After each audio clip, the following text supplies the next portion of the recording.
Welcome to the Power Brokers Podcast. I'm your host, Joe Santini. Find us wherever you get your podcasts, and you can also catch the video version on YouTube. Today we have with us Tom Pelton, manager for Coldwell Banker Realty. Tom oversees the Palm Desert, Indian Wells, and Palm Springs offices in sunny California.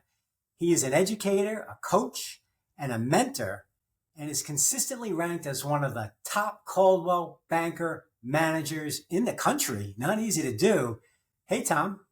Hey, good morning. Good to be with you. Glad you're here. You know, Tom, how did you get your start in real estate? How did you get the ball rolling?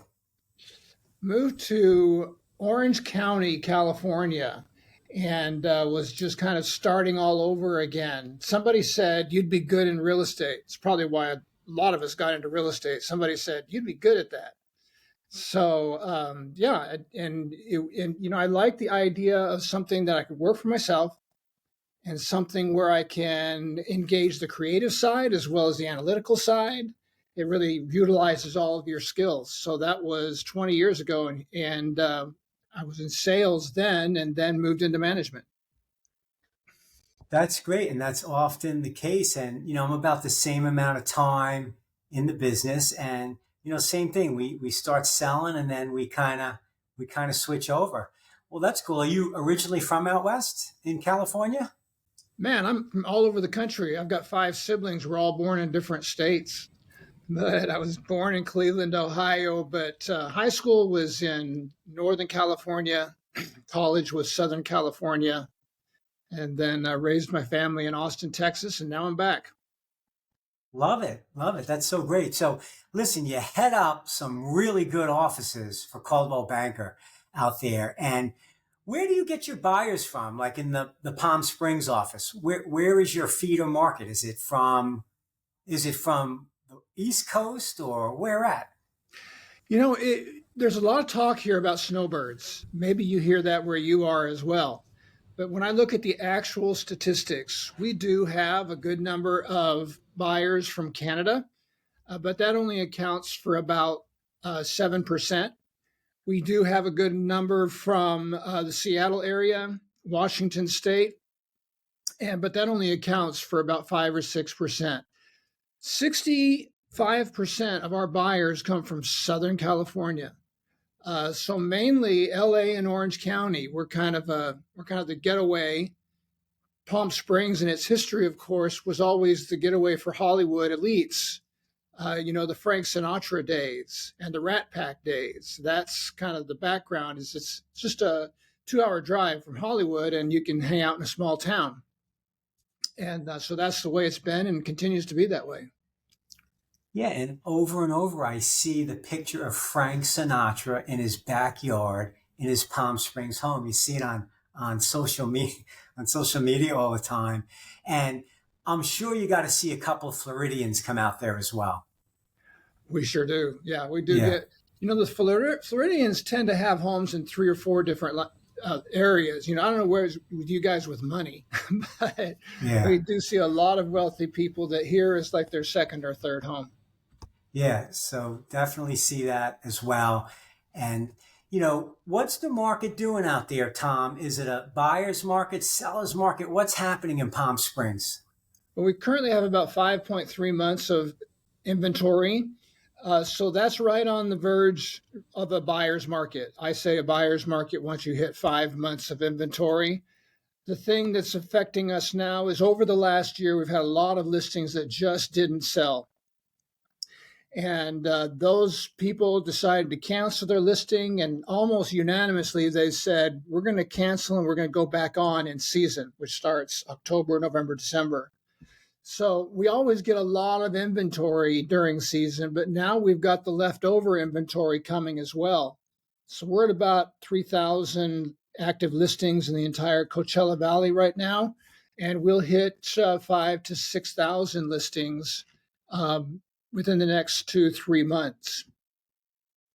Interesting. So if I said, listen, I'm done with Boca Raton, I'm flying out to Palm Springs, what's the entry level price for a nice single family home?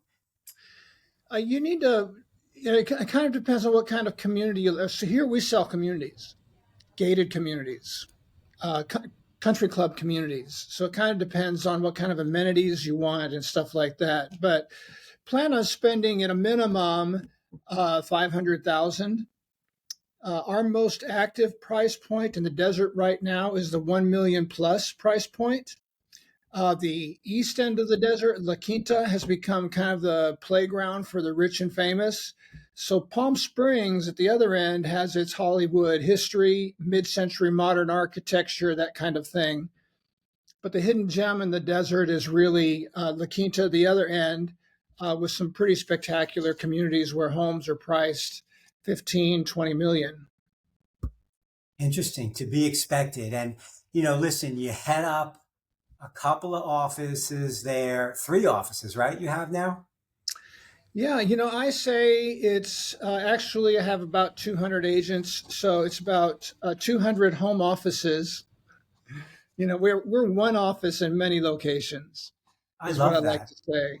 And that's a And great so way. that's what's happening with real estate offices now is that people just have not come back to the office since COVID. Agents are more mobile than ever before. So the office kind of becomes a resource base for some very mobile real estate agents. And so that kind of gives us a network, more of a network than an office. I like it because it makes us more outward focused. I also have on-site offices in 5 different country clubs. So that's one thing that maybe you have that there, but here we'll have a country club of maybe 1,000 homes and an on-site office where a couple of agents will do the majority of their business within that community. I have 5 of those. Very interesting. So a lot to watch, a lot to look over. And, same thing here, after COVID, the business changed and, we have our busy days in the office, but, people realize how they can be mobile and, they really should be because the customers are really not in the office. So same kind of experience. And well, that's a lot to head up. So, what do you think makes a great manager, Tom? If you have a passion for the success of your agents, they sense it. That just makes all the difference. It's kind of like being a great real estate agent. If you're able to really care about your clients and put their interest ahead of your own, that's the secret sauce. Everything's built on that. And for me, it's being passionate about my agent's success first and foremost. And before real estate, I was a pastor for 23 years. So I always had my congregation. So that's why I did okay in sales for a while, but I missed the leadership role. So my role with my office, now my office is my congregation. It's a group of people who I teach and empower to love and serve each other and go out into the world to serve others and put their interest ahead of their own. And so it's that kind of community of empowerment that's based on our highest values and the most noble characteristics of our profession. I love that. And, the agents probably really radiate to that. And, the agents always have 3 questions, right? So, do you care about me? Can you help me? And can I trust you? And, and I'm sure you answer all those questions just from what I heard you say right there. Really well done and really the way it should be. So I know you're big on social media. I see all these things popping up with your name. How do you use it as a manager? And like, what are some of the things you do, and what are some of the most important things you do with it? Yeah, it's kind of like, again, the same as an agent would. It's about people and thinking about what's important to your clients. In my case, that would be agents. But thinking about what's really important to them and addressing those needs and concerns. So with social media, my office meeting, again, an old pastor, my Sunday morning platform, that's where I give the leadership and the message that sets the direction. So my office meeting is my platform and I spend a lot of time making sure that we maximize that time. It's not an afterthought. It's not about how to use the copier. It's about things that are very important to agents. So I really pay attention to what's really important to them, their current pain points, frustrations, and focus my meeting towards those. And then I also make it public. I make it available to outside agents. And the process of publicizing it, if you're going to actually publicize something, it has to kind of be a real clear message. It has to have some real value. And so I use that platform to lead my offices, but also to give leadership to the entire industry in my area. So I'm addressing issues that are important to them. The other thing that I do is I stay focused on the future, Joe. I always say the focus on the future, because the future always wins, always has, always will. And I don't know what my leadership skills are necessarily, but I know that if I align myself with the future, I'm going to be leading automatically. So I really focus on what's new and what's next. Out of what's new, I help agents sort through all the clutter. Like right now, my series I'm doing currently is on what's beyond AI. We can just assume everybody's going to use AI. It's going to take over 50% of the work that we do. So let's just assume that's all it's going to happen. We need to be thinking about what's after that. So with my agents, I'm working on their value proposition as a trusted advisor.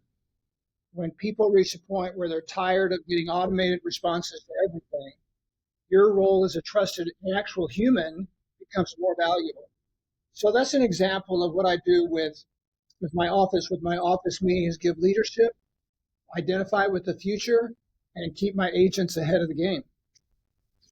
Love that. And, as a manager, a good part of your day or an important part of your job is recruiting. So, what's the number one recruiting tip you can give us today? What's working out there? Yeah, so everything I do is recruiting. So the way I help one of my agents in their transaction, that's recruiting, because that makes them feel good and say good things about me and about our office. So first thing I would say is that everything is recruiting. Everything, or maybe I should say everything is about growth. If I'm about growth, my agents are about growth, not holding on to the past, but embracing the future. Social media is critical for recruiting. That is the new town square. That is where people socialize. So I'm there with that, and then staying really relevant. The things that agents care the most about is what they know I'm about. So that's I don't do a whole lot of calls. I use a lot with social media to make sure I'm famous in my market area, that I'm well known, that people know who I am. They feel like they know me, so that when I call them, it's not a cold call. So I hate cold calls. So I do everything I can with email, text, social media, target audiences, all of that, to make sure that when I pick up the phone to call an agent, they'll say, "Oh yeah, I know you, or I've seen you around," and it's a warm conversation. I And love then, that. and then Go ahead. the other thing that I'll say about it is the conversation is not about me and it's not about what I'm offering. The conversation is about your real estate career, where you've come from, where you are now. What's the next chapter in your career? Is there some way I could be a part of that? If you have unfulfilled potential and we can identify that, then we've got something to talk about. And that's what I focus in on. Yeah, I think, it's important to put out an image or a look or a window to your office so people do kind of get to know you. And you do that very well. I see you a lot online. And, then, when you speak to them, it's a little different. So you do a great job at that. And listen, working hard every day, lots of agents. What do you do for fun out there? Are you hitting the golf course or what, Tom? I didn't do anything but work for several years. I caught myself working too much, Joe. I did. I realized, wow, I'm such a focused person. And I realized I need a diversion. And some little diversion, like taking a walk every day, that doesn't distract me from work. So I took up golf. That's a diversion. So, you're out there in the fresh air and trying to play this game, which is always frustrating and always challenging. And it gets me out there socially with people. So that's new to me. But I have to say, just for everybody watching, you have to be careful you don't get caught in that trap of working 24/7, especially real estate. It can take over your life. And I reached a point where I wasn't feeling a lot of joy. I was just working really hard, a sense of accomplishment of getting things done and growing the office. But yeah, I've been recently, this year, started working on bringing the fun. Yeah, I think it's important. I think as we go, we learn more about that, and it actually makes you more productive if you take care of yourself and take care of your mind. So when you're driving home or you're getting up in the morning, what do you think about as being the best part of running an office? What's the best part of your job?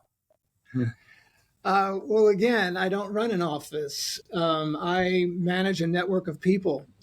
So it's a different way that I see my job. If I call myself an office manager, that means I keep the copier full of paper and a lot of just tedious stuff.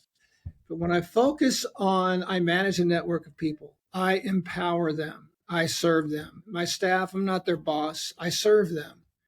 There's fulfillment in that. I help people. So with my agents, I'm looking for ways that I can help, and there's a sense of fulfillment in that. I need to feel inspired. Motivation's critical for all of us. So I'm working on ideas that inspire me, and if I can come up with some, my current idea, this is where the future always helps me because the future is kind of exciting.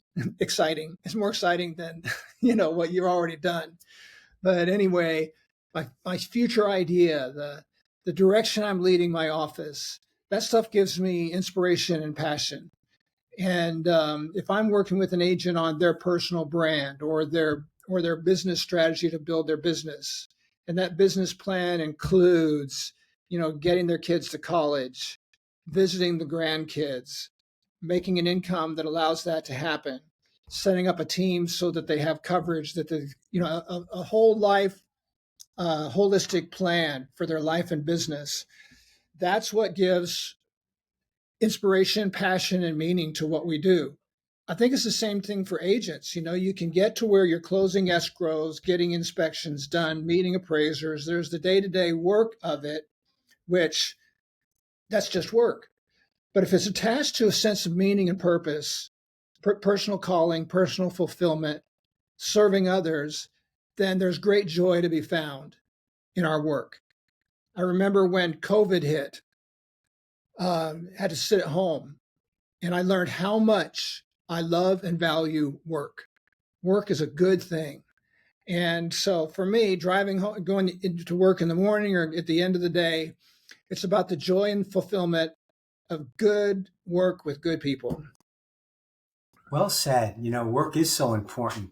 And a lot of people, I think, miss that. They think being off, it would be better, but most of the time we know it's not. And well said. So listen, you work for a very big company and you're at the top of the heap, Tom. So if I had to say, what makes you successful? If you had to pick one thing, what is it? I'll tell you what people say. One is leadership. So for whatever reason, that is what I focus on. Again, I think it's because I'm keenly attuned to the right priorities and to the future. So one of them is leadership. Another thing is people say that I'm successful because of authenticity. I genuinely am there to serve, not pushing an agenda, not pushing a company, focus on people first, and all of that takes care of itself and falls in line. They also appreciate the fact that I'm creative and innovative. So I'm always looking for what's new and better ways to do things, digging into technology, digging into marketing. I'm a great resource to a lot of people on technology, marketing, and social media. So that adds to my value. And I think I focus in on those things that allow me to deliver the most value. I don't allow myself to do some of the other things that drain my energy or that I can hire people to do, or that maybe we just don't do them. So those are the things that I would say people say about me. Really well said. All valuable stuff. It sounds like you're a really good business partner to your agents out there in California. If you want to connect with Tom and take your business to the next level, if you're an agent or you want to find out more about real estate out that way in Palm Springs, you can go to tompelton.com.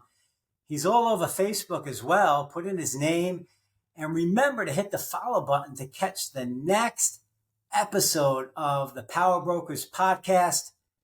Tom, thanks for coming on today. Great info. Thanks, Joe. Good to be with you.